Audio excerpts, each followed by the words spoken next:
Provincia de California en agua potable y se hizo 11 a 39 muestras de agua que resultaron siendo positivas para la Neisseria florei. Dentro de los aspectos sociales, encontramos en este estudio que Karachi concentra el 99% de los casos del país, es un porcentaje bastante elevado y está asociado a la infraestructura hídrica que es bastante deficiente en el país. Y bueno, dentro del segundo caso, el segundo artículo de revisión que hemos seleccionado está el artículo de International Journal de Higiene y Medio Ambiente, de Salud Medioambiental.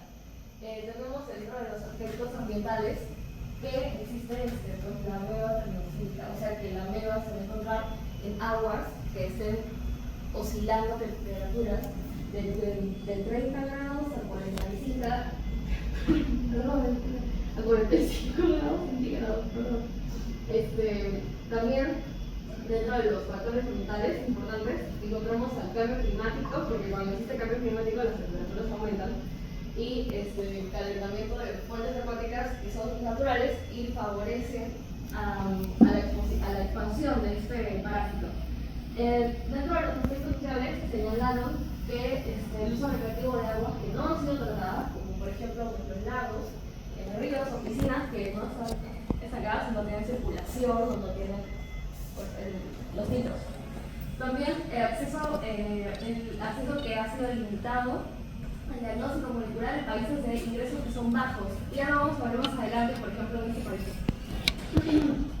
Y una muy clave es que se propone integrar ambiente más producto humano, sistema de salud en una adecuada vigilancia. En el tercer artículo encontramos un estudio experimental que hizo un testeo de Proteistology, donde dentro de los factores ambientales indicaron que el crecimiento óptimo de este parásito dentro de los 25 grados en un pH neutro y una salinidad que esté por debajo de los 0.5%. Y se confirma también otra vez que el factor del cambio climático es importante para la proliferación del parásito. Dentro de los aspectos sociales, de forma indirecta, estos parámetros ambientales van a coincidir con zonas de recreación, agua popular, otra vez, ¿no? Como lo mencioné antes, lagunas o piscinas que no tienen una adecuada circulación de los ciclos. En el cuarto artículo que hemos seleccionado a nivel mundial, tenemos a el International Journal of Environmental Research and Policy. Tenemos dentro de los aspectos ambientales que se reportó que se encuentra, se encontró en aguas cálidas como, principalmente fuente de exposición, y de dispositivos con agua que no fue estéril. Y dentro de los aspectos sociales, el 88% de los casos son de varones jóvenes, y bueno, se explicó por lo que les mencioné anteriormente sobre los deportes de riesgo y que deben ser como más aventureros. En el Perú, como podemos observar, Javier Vilches nos habla que hubo un caso notificado en Cultura en el 2015 de una niña, pero en algunas veces decían que no fue informal, ¿no? Y son en zonas tropicales, ¿no? Justo como lo vemos acá, es el fenómeno del niño, porque este parásito va a aumentar su vida en aguas cálidas, ¿no? Entonces, el segundo desarrollo, en 2024, tenemos un índice menor al 90 y 95% de publicados, y esto vamos a observar mejor. Entonces, como les decía, tenemos un caso no reportado en el 2015 en el Perú. Tenemos otros casos similares en Brasil, Venezuela, Argentina, que han sido reportados, que son lugares donde hay mayor incidencia de climas tropicales, ¿no? Entonces, podemos observar también que tuvimos en el Perú, se observó el reporte de 8 casos de meningoencefalitis por la acanthomobea, y también 55 casos por la mandíbula.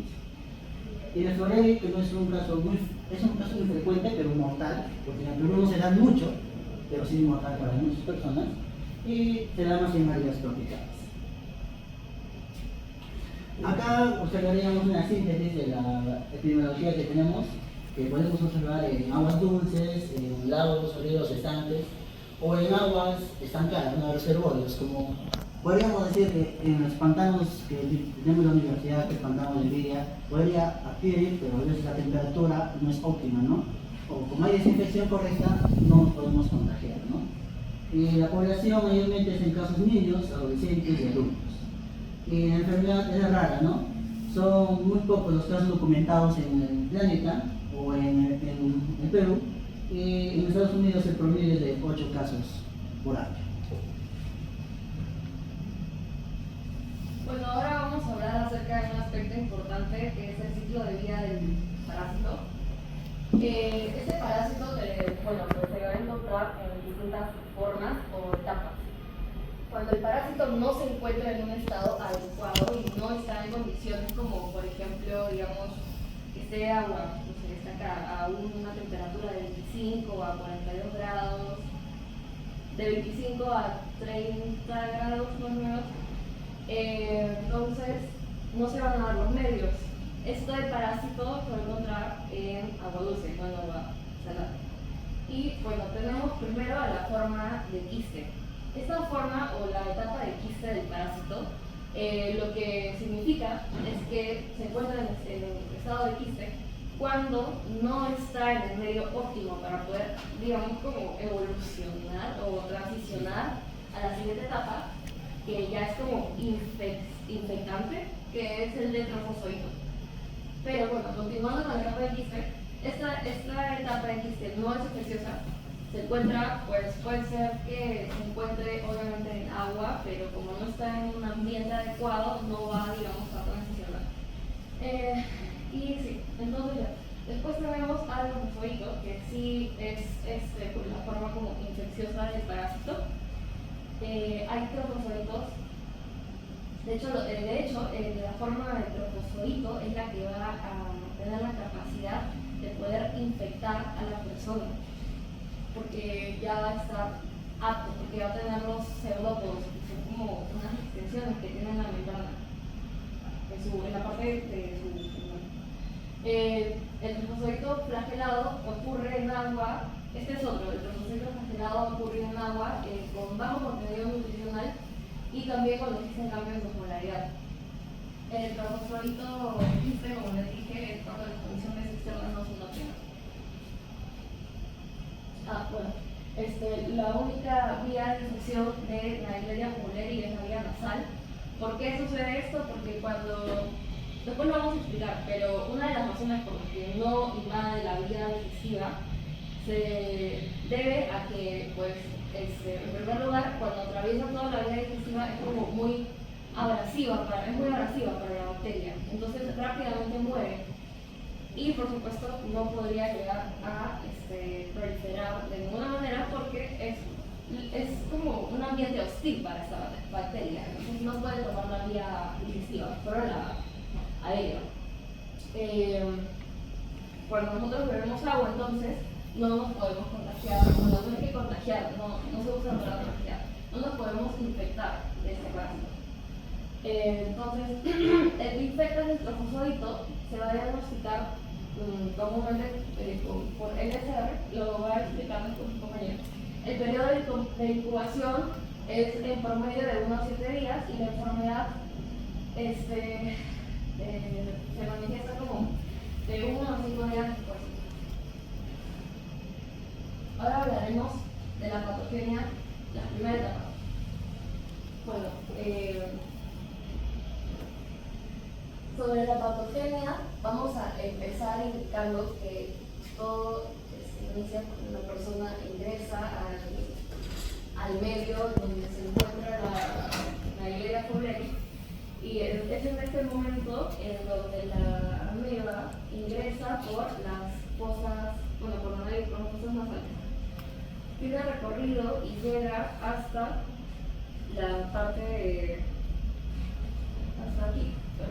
Ingresa en forma de trofozoito, porque no puede ingresar como un quiste. Entonces ingresa como un trofozoito a la cavidad nasal, cuando desarrolla en el agua. Entonces sube y llega a la parte de las células epiteliales de revestimiento. ¿Cómo atraviesa las células epiteliales de revestimiento? Esto es importante. La Naegleria fowleri, en su mecanismo de infección, tiene unas proteínas que se llaman proteínas integrin-like. Y esas proteínas ayudan a que la ameba Naegleria fowleri se adhiera a las células epiteliales de revestimiento, y entonces no va a atravesar la célula, sino que va a destruir las uniones estrechas de la célula y va a entrar como por un movimiento paracelular, donde no es que las atraviesa, sino que destruye las uniones estrechas con ayuda de las proteínas que tiene, como la integral o las adhesinas. Luego, cuando ingresa, llega entonces a la parte de a esta parte de aquí, que es digamos como las partes del nervio olfatorio, y cuando ingresa ahí va a ocurrir algo interesante. Lo que va a pasar es va a pasar lo que es la placa fibrosa, ¿no? Una vez que pasa la placa fibrosa, va a empezar a dañar los bulbos olfatorios, ¿no? Vamos a tener la lesión y irrigación de las áreas atravesadas por el neuropéptido olfatorio. Después vamos a tener lo que es la placa, como ya decía, fibrosa, y vamos a tener la inflamación y necrosis y hemorragias, ¿no? En la parte de la neurosis de los problemas, ¿qué voy a explicar? Vamos a tener la entrada por el agua contaminada, que ocurre durante el buceo y las lesiones, ¿no? Después nos vamos a ir a la lesión a la mucosa nasal. Después va a ser una migración a la neural, ¿no? Hay un desplazamiento de los nervios olfatorios que utilizan las proteasas para invadir los tejidos. Después vamos a tener lo que es la parte de la lámina clivosa, donde cruza la barrera ósea, como se mencionaba, para que pasen los bulbos olfatorios. Una vez que tiene el bulbo olfatorio, empieza a colonizarse, ¿no? Y a dañar el tejido nervioso. Y empieza a hacer una destrucción neural. Empieza a destruir a las neuronas como a las glías, ¿no? Algo importante que nosotros debemos mencionar es que la ameba Naegleria fowleri, cuando se topa con el nervio olfatorio, se va a encontrar con las células bipolares, con las células neuronas bipolares. Entonces, lo que va a suceder es que la ameba, va a iniciar un proceso que se llama trombocitosis. Y este proceso es mediado por unas proteínas que tiene el parásito, la ameba, ¿no? Ya, estas proteínas que tiene la ameba, por ejemplo, una importante es la NFA1. ¿Y qué hace esta? Inicia el proceso de amoebastosis. Son proteínas que son la integral, la adhesina integral y la NFA1, que entonces empiezan a tener como este nombre y reciben el nombre de amoebastomas, también conocido como fruta en inglés. Y entonces empiezan tiene como amoebastomas, como formas de copa, una forma de copa, y empiezan a comer a la célula y se la comen. Y lo van degradando y lo destruyen literalmente. Es donde se da una eliminación comprensiva secundaria de los nervios craneales, que vamos a tener en la base del cráneo, principalmente la 3, la 4 y la 6, ¿no? Produciendo manifestaciones como la diplomía, vamos a tener la ptosis y el sacralismo, ¿no? Pero no son tan invasivos de forma selectiva, ¿no? Pero nos va a dar inflamación, edemas. En las tomografías vamos a ver que va a haber partes oscuras, partes de tipo campo y tipo claras, y se va a observar que hay unas edemas y terminaciones cerebrales. Manifestaciones clínicas. Las manifestaciones clínicas tempranas van a ser la incubación, vamos a tener fiebre, dolor de cabeza, vómitos. Intermedias, va a haber rigidez en la nuca, como lo mencioné, va a haber los pares cardiales del cerebro, de la base, van a estar dañadas.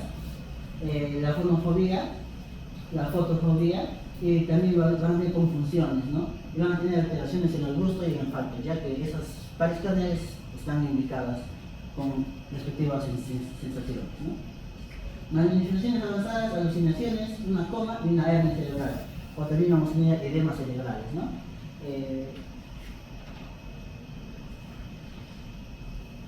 ¿Qué debemos tener en cuenta cuando aumenta el riesgo? factores sociales demográficos, factores ambientales y factores conductuales.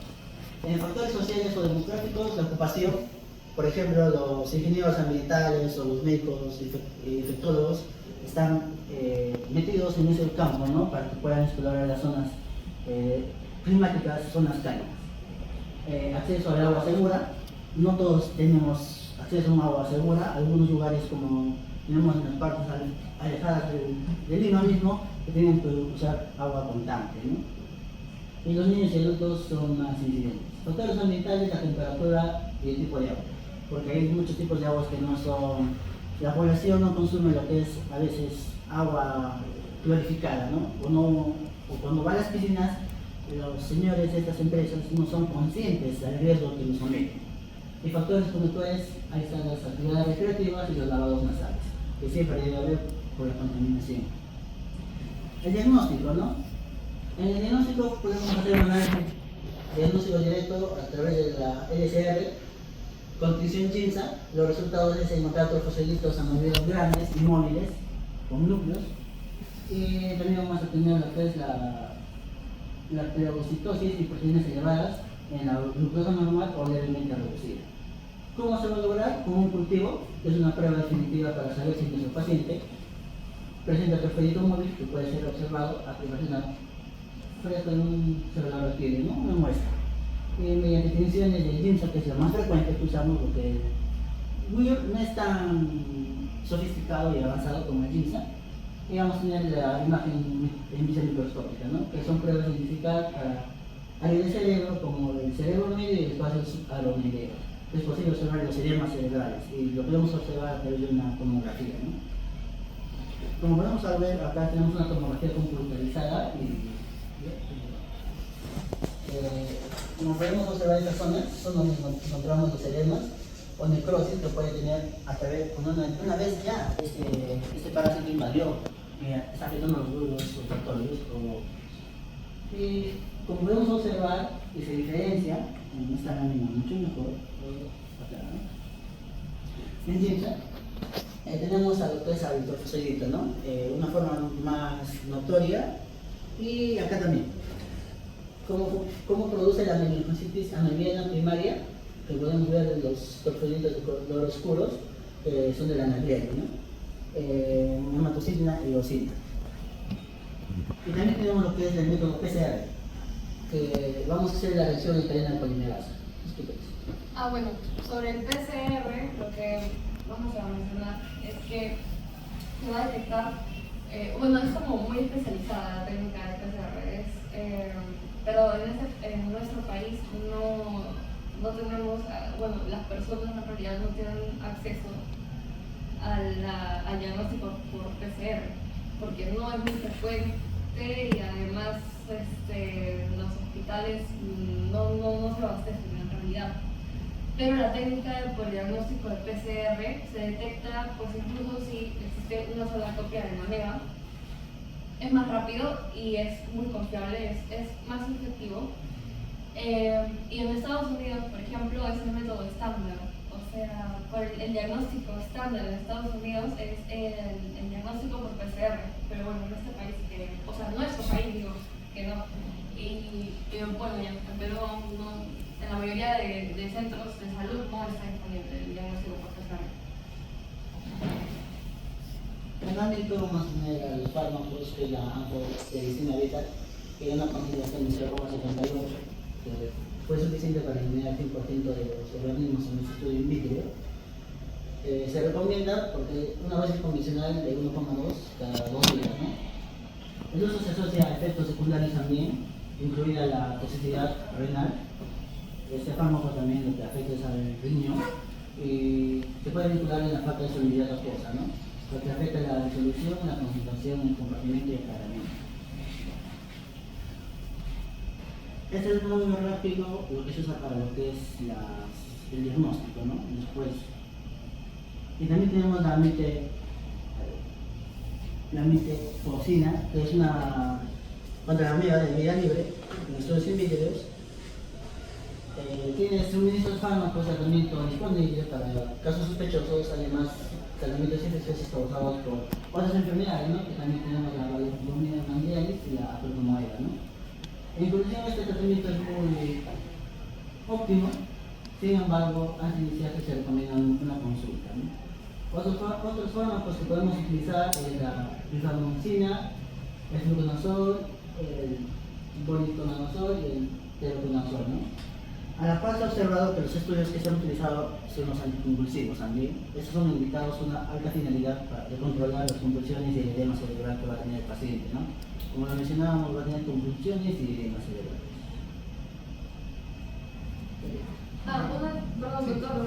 Una cosita más que quería mencionar era de que la ameba, Naegleria fowleri, tiene una proteasa mucolítica. ¿Qué va a suceder? O sea, la proteasa mucolítica es la que va a degradar las mucinas que produce el moco. Y bueno, el moco, digamos, es como una de las barreras que nos protege de parásitos o microbios que podrían ser potenciales y más infectantes en nuestro organismo. Sin embargo, esta ameba tiene el mecanismo de tener las proteasas mucolíticas que degradan a las mucinas. Y bueno, lo que les mencioné anteriormente, ¿no? Con la formación de amoebastomas, o también conocidos como FUCA, como que ingresan por las células epiteliales de revestimiento, por trombocitosis, y bueno, ya después llegan a los laboratorios. Muy bien, gracias. Entonces, preguntas.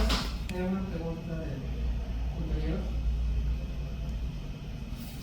Muy bien, estas preguntas, cosas para aclarar también. Está muy bien, en realidad. Los amoebastomas se forman por el NFA1 y por integrin-like protein. A ver, entonces estamos planteando, si dieran ustedes un caso, ¿cómo pensarían, cuándo se pensarían ustedes en una ameba de vida libre por Naegleria? Tenemos cuatro amebas de vida libre. Ustedes deben saber en realidad, estamos viendo dos tácticas, pero Naegleria, Cantarella, Paramucia, Mandialis. Estas son las principales que hemos visto acá en el Perú. En realidad son cuatro. Estamos viendo dos de las más importantes, ¿no? Algo para recalcar, estamos en el grupo de amebas. Esto que vendría a ser, ¿no? En la parasitología estamos viendo, normalmente dividimos en tres grupos: protozoarios, mintos y artrópodos, ¿no? ¿A qué grupo pertenecerían estas amebas?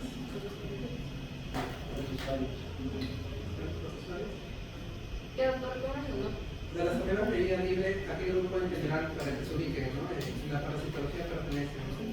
Protozoarios, mintos o artrópodos. Son protozoarios. En realidad tienen que tener ese enfoque general primero, porque ahí van a haber mintos y van a ver que las formas de ciclos biológicos son parecidas, no diferentes, ¿no? Pero son parecidas entre los mintos. Los artrópodos también, los protozoarios también, no tienen quistes y los fundamentalmente. Doctor, una consulta. Bueno, nosotros habíamos revisado de que el parásito Naegleria fowleri termina haciendo una inflamación en todo el cerebro, y por el foramen occipital el cerebro como que sale un poco, porque todo se inflama, y entonces termina la persona teniendo dolores acá, aquí, fuertes, y se le pone rígido toda la parte de acá y la parte de la frente también se pone rígida de la persona. Sí, eso es más un dolor no tanto por la radiación. Cuando vamos a ver probablemente radiación en neuro, van a ver que los síntomas pues, son coma, porque se comprime el bulbo, ¿no? Donde están las partes radiales. No todo desemboca finalmente en coma. El dolor que tienes en el paciente es por la irritación meningia, ¿no? Es una meningoencefalitis, ¿no?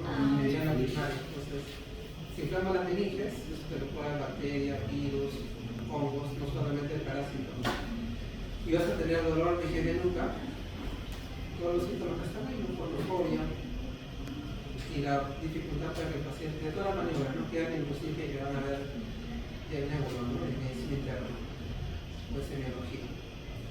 Pero sí, el dolor básicamente por eso, no por tanto por la herniación. La herniación es un mecanismo de edema que es progresivo y el paciente pues, se dice que se inflama y ya queda en coma, ¿no? Ya descerebrado. ¿Cómo ustedes resumirían o cómo sería un paciente típico, ¿no? Que viene de emergencia? Y cuando ustedes dicen, este paciente puede ser negrero, ¿cuáles factores tendrían que ustedes? El primer factor sería lo que es el lugar que reside, ¿no?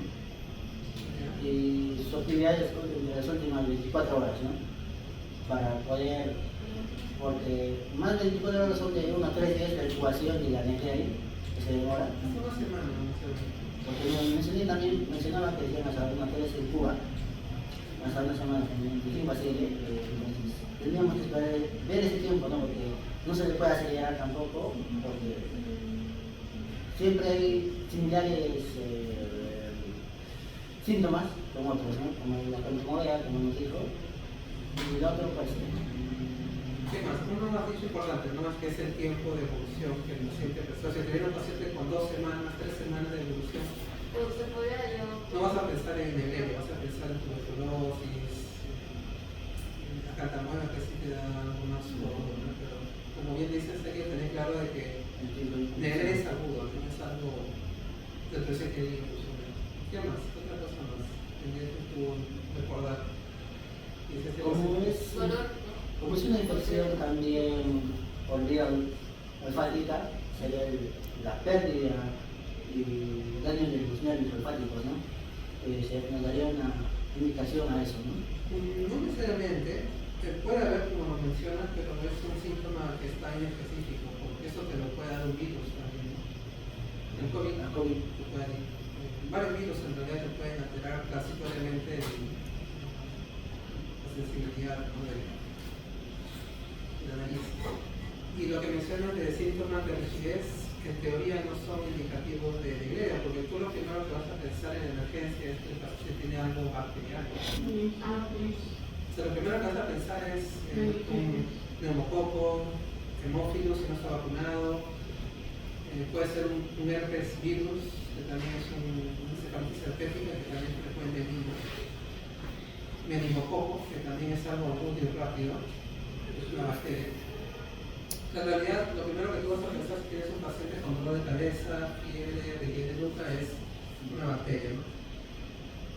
¿Qué otra cosa más tendrían que ustedes saber para pensar en el negremia? ¿No has mencionado qué es tu enfermedad? ¿Qué más?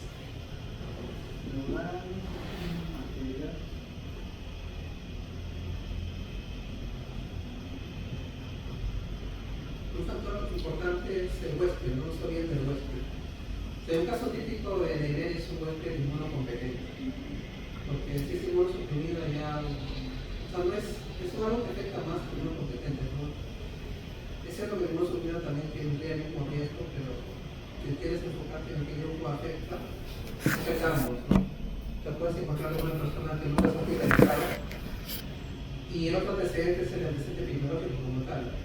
El otro lo tiene, ¿no? Pero tienes que preguntar sí o sí si ha habido antecedente de contacto con aguas, ¿no? O sobre todo aguas tibias, aguas que están mucho tiempo acumuladas, ¿no? Entonces, o sea, como los síntomas se podrían confundir con otros diagnósticos. Con muchos, sí. En realidad, por los síntomas, de hecho, tú vas a decir una enfermedad casi de. Tú le vas a poner al paciente, le vas a sacar las muestras, le vas a dar antibióticos. Los cultivos no van a salir inmediatamente, van a demorar 2 o 3 días. Si el cultivo sale negativo y el paciente sigue yendo mal a pesar del antibiótico, tiene que pensar en otras causas, porque no está funcionando antibiótico. Y ahí sería pensar esa etiología. Claro, vas a preguntar si el otro antecedente epidemiológico se ha viajado. Viajes y contacto con agua. Porque sabemos que hay una zona de Estados Unidos del sur y de México que tiene más prevalencia en ese. Por muchos motivos, ¿no? Ya tienen más parques, tienen más cosas recreativas de aguas, entonces por eso tienen más incidencia en el etc. No prevalencia porque tiene casos nuevos y antiguos. Pero ese sería un factor, ¿no? A sospechar, ¿no? Si tienes un paciente que viene de esta zona, y que viene con síntomas que no están mejorando con tu antibiótico, ya le tienes que pedir pruebas para la anemia. Porque eso de frente a esos pacientes siempre va a ser mi pruebas para la anemia. De hecho, no conozco común, es poco frecuente. ¿Y por qué creen que en Perú no hay reportes de 2015 para edad?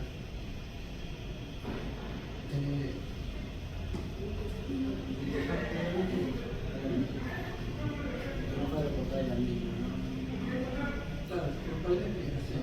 Porque estás bueno, si una aplicación. Uno, porque hay otras bacterias que tienen mayor incidencia. Sí, como esa la es la malaria. explicación más evidente, ¿no? Que no hay muchos casos. La tecnología en el Perú es un caso muy bajo, ¿no?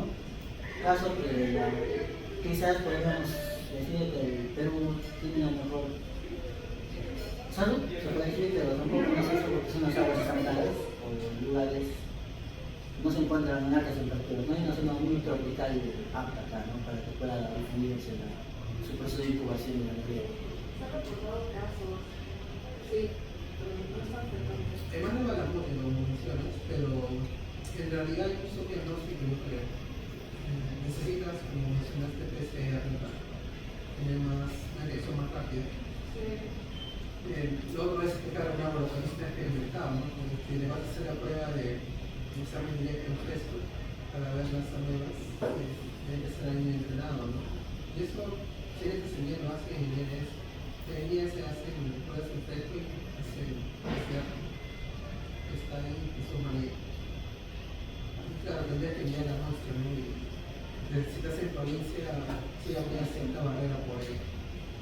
Yo creo que hay un diagnóstico, no se está reportando esos casos que pueden ser, pero si escalamos posiblemente el caso tan fallecido, que también se reporta mucho, porque muchos de los diagnósticos que hacen esta nivel es por biopsias, ¿no? Y cerebrales, y eso es post-mortem. ¿Por qué se trata después de 2015? Doctor, o sea, Después no fue reportado, ¿no? Lo último que yo veía es el 2015. doctor, ¿hay encontrado O sea, en el 2016 uno de mis amigos tuvo. No lo reportabas. la Hilaria Fabrel Es diferente cuando y vivió? Sí, sí. Pero tiene secuelas. Estudia medicina en lo que sé, pero salió de la carrera porque obviamente va a tener problemas a largo plazo. Sí, Al estar expuesto a varias enfermedades va a tener problemas. claro, si ha dañado, que son hemorragias en estos pacientes, necrosis cerebral, que pueden afectar escuelas motores, epilepsia, podría haber cosas, pero en realidad la mayoría muere, ¿no? En realidad casi, si en uno de estos casos más del 90% fallece. Sí, él sobrevivió de milagro, realmente. O sea, fue al Amazonas y allá se contagió, o sea, el parásito.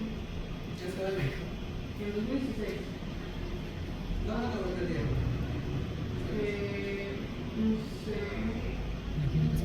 creo que también debe ver por las incidencias de que no hay una concientización en el ámbito de la salud, ¿no? Doctor, probablemente también es porque es que no hay mucho presupuesto para investigación en nuestro país.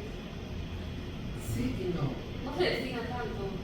Más que hablar sobre investigación, la sociedad, la población no está concientizada que las enfermedades no deben automedicarse, ¿no? Porque yo La no- mayor parte de nuestra población se automedica, ¿no?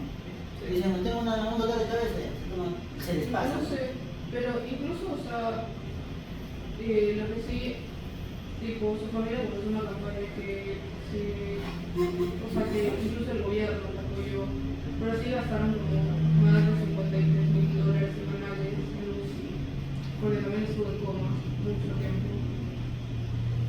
Y o sea, sí tiene bastantes secuelas, tipo de caminar, pero Si tienes un reporte de caso, lo puedes compartir. Es muy importante que lo hayas Sí, no es documentado. Oficialmente, ese sí está reportado de lectura, pero de ahí visto de Malamud, ¿no? Y yo también cuando se viene el chip se vean ahí un caso. Claro. sí, Mateo. o sea, incluso fue, se llama Mateo Castro. Se ha reportado como caso, como reporte de caso, en una revista científica. Eso es lo que habría que ver. He visto O sea, salen las noticias y todo eso, sí. he visto en las noticias de reportajes, pero no he demasiado paper. Sí, Sí, como paper no sé si habrá salido. Es todo difícil. Sí, es un tema también. Hacer consentimientos, te pide siempre la parte de... Pero bueno, ya tienen el panorama, ¿no? Esa es la sospecha en realidad. No lo van a pensar en un inicio, ¿no? Tiene que haber un antecedente, tiene que haber una disciplina a pesar del tratamiento. Y ahí recién vas a enviar las muestras para pensar en el medio. Es lo que usualmente pasa. ¿Qué va a pasar? Ah, doctor, queríamos entregar unos folletos.